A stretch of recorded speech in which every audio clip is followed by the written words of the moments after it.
Hello, everyone, and welcome to our fourth and final Moody Talk on anger. So, this month has been a popular month. I think everyone was waiting for me to talk about anger as an emotion. And as I've said before, all emotions are valid.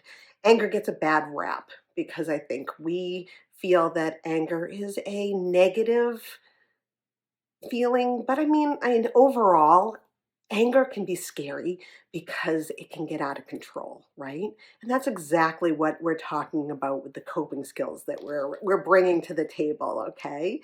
So this being our final, please go back to the first three Moody Talks because we talk about the words that we use that describe anger and the intensity that we feel when we use these words.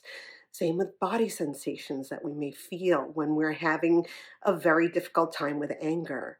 And then we also talk about a few other coping skills. My favorite, check the facts. And last week we did Dear Man. And that's a really good one for interpersonal communication and effectiveness. So if you have trouble communicating with other people when you're angry, definitely go back to our third Moody Talk because it's all about that communication and how you can, communicate better, get the needs met that you need to get met, but without all of the intensity of the emotions. So our final Moody Talk, the coping skills that I'm bringing to the table today, it's called T.I.P. It's an anagram, just like Dear Man, and each letter is, a type of coping skill that we can use. So TIP is used specifically for distress tolerance.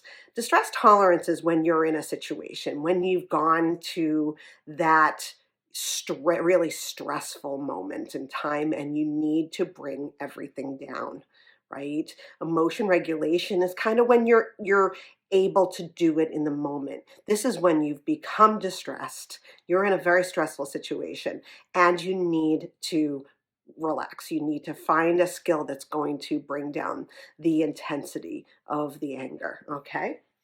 So, using TIP.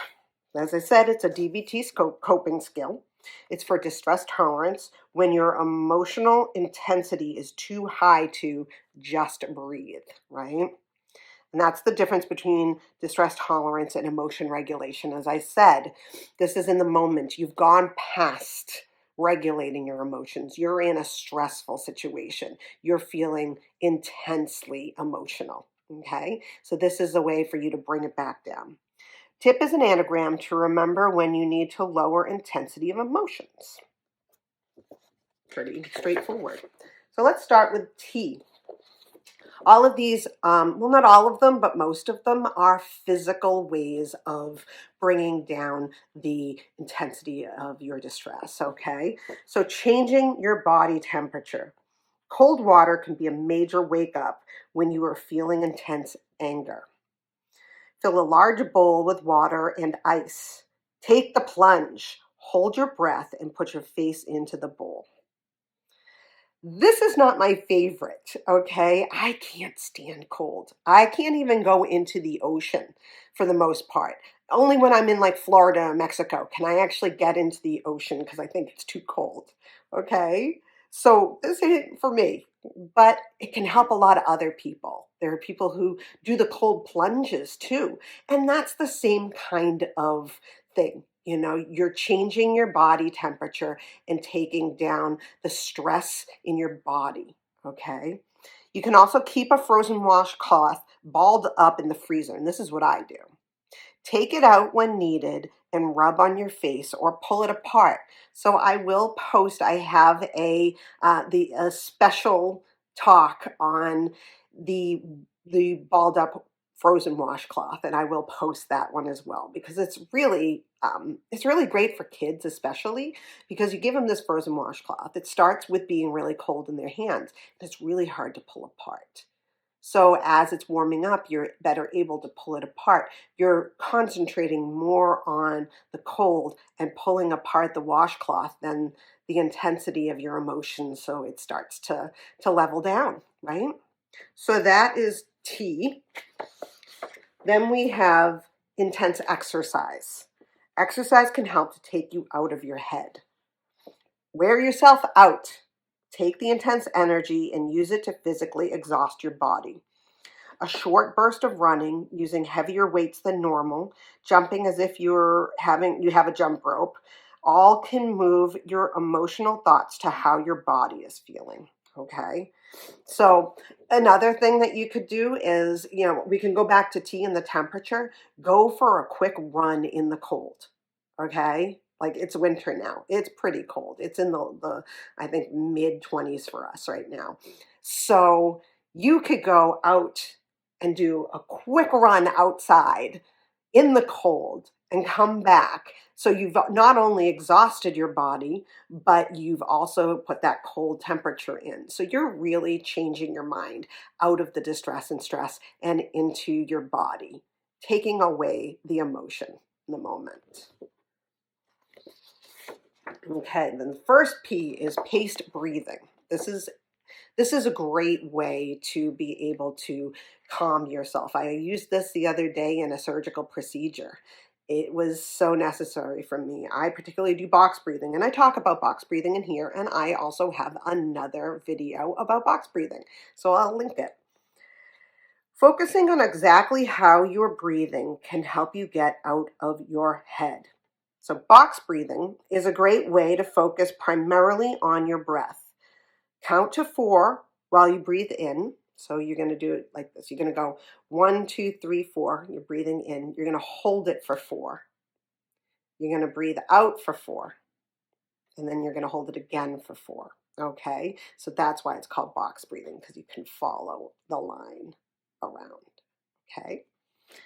Let's see. Again, and focus on breathing into your belly and pushing all of that breath out, making your belly feel empty.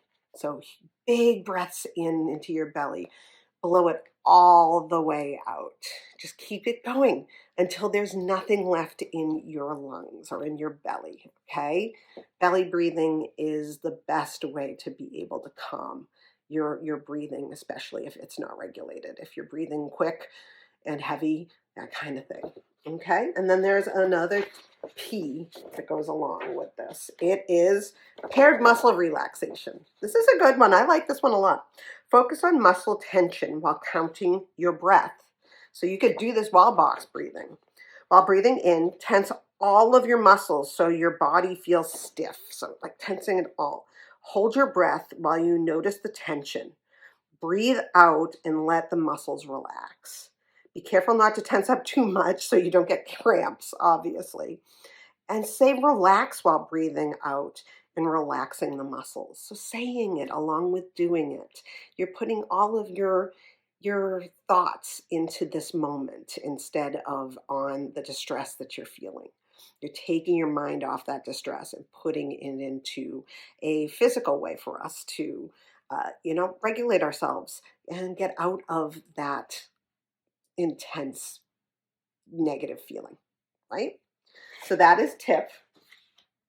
Again, it's a great couple of coping skills that you can use to help you when you're really, really distressed and you're stressed out and you need to just chill. And if you're distressed and you're angry and you're in a situation with other people, I always say it's better to ask to have some time for yourself before getting into the conversation.